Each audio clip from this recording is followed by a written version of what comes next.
आपका कोई पड़ोसी या फिर दोस्त जो 20 से 25 हजार रुपए की जॉब करता हो, क्या आप इमेजिन कर सकते हो कि उसके पास कभी भी 10 या 20 करोड़ रुपए होंगे? आपकी छोड़ो, मैं भी नहीं इमेजिन कर सकता था। चलो इसे पॉसिबल बनाते हैं। मान लो तीन बंदे हैं, ए बी सी, यानी पहले का नाम ए है जिसकी एज 20 साल है और उसकी सैलरी 25 हजार है।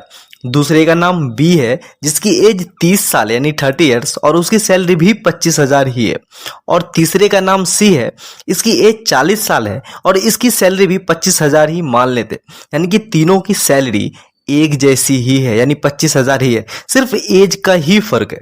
ये सोचता है कि यार मैं इतने पैसे कमाता हूँ, फिर भी सारे पैसे खर्च हो जाते हैं और कल को रिटायरमेंट के बाद मुझे हेल्थ इश्यूज हो सकते हैं, मेरे बच्चों के एजुकेशन के लिए भी पैसे चाहिए, लेकिन उस टाइम मेरे पास कुछ नहीं होगा। इसलिए वो डिसाइड करता है कि वो हर महीने सिर्फ 2,000 रुपये जमा करेगा और वो 40 साल तक 2-2 हजार रुपये करके हर महीने सेव करेगा और बाकी सैलरी से अपनी जिंदगी बिताएगा। ये हर महीने 2,000 रुपये जमा करता है, यानी एक साल में वह 24,000 रुपये जमा करता है और 40 साल में उसकी वैल्यू होती है 9,60,000 रुपये, यानी 40 साल में वो 9,60,000 रुपये सेव कर लेता है।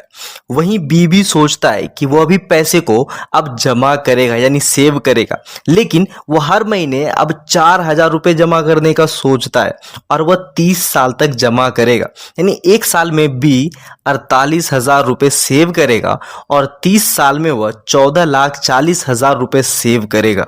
जब दोनों पैसे जमा कर रहे हैं तो फिर सी क्यों पीछे रहे भाई?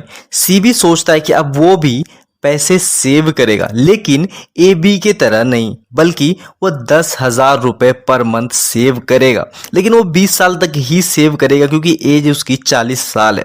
हर महीने वो 10,000 रुपये सेव करेगा, यानी एक साल में वो 1,20,000 रुपये सेव करेगा और 20 साल में वो 24 लाख रुपये सेव करेगा। तीनों की सैलरी सेम है, यानी 25,000 रुपये है। ए की एज 20 साल है, बी की एज 30 साल और सी की 40 साल। ए ने 2,000 रुपये पर मंथ सेव किया था और 40 साल तक यानी 9,60,000 रुपये सेव किया था।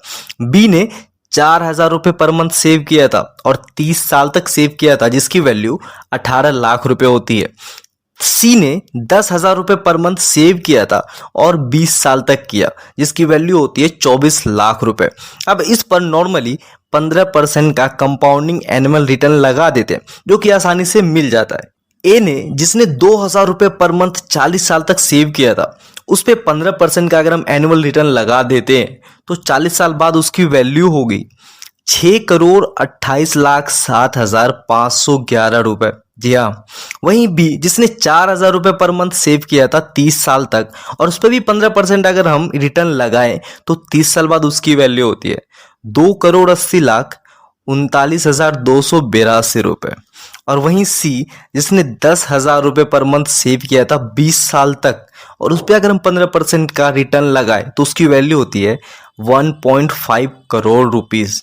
अभी इसमें हमने देखा कि कैसे ए को 15% रिटर्न के हिसाब से 6 करोड़ से ज्यादा रुपए मिले, लेकिन वहीं अगर रिटर्न 18 या 17% होता तो उसकी वैल्यू कम से कम 17 करोड़ प्लस होती। इससे हमने 3 चीजें सीखी। पहला, कि जितनी ही जल्दी आप फाइनेंशियल नॉलेज को एक्वायर करोगे उतनी ही जल्दी आपके अमीर बनने के चांसेस बढ़ जाते हैं। दूसरा, आप सैलरी से भी आसानी से अमीर बन सकते हो। और तीसरा, थोड़े थोड़े पैसे इन्वेस्ट करके भी आप अच्छे खासे पैसे सेव कर सकते हो और वेल्दी लाइफ जी सकते हो।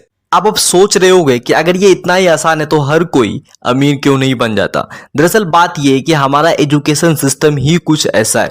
हमारे एजुकेशन सिस्टम को अंग्रेजों ने बनाया था और इसे तब बनाया था जब उसे लगा कि फैक्ट्रियों में काम करने के लिए अब पढ़े लिखे मजदूरों की जरूरत है। इसीलिए उन्होंने इंडियन एजुकेशन सिस्टम को इस तरह से डिजाइन किया है कि ज्यादा से ज्यादा मजदूर पैदा होते रहे। आप वीक में सिर्फ 2 वीडियो देखकर भी फाइनेंशियल अवेयर हो सकते हो और इसके लिए आप फ्री में नीचे लाल वाले सब्सक्राइब के बटन को दबा सकते हो। Thank you so much.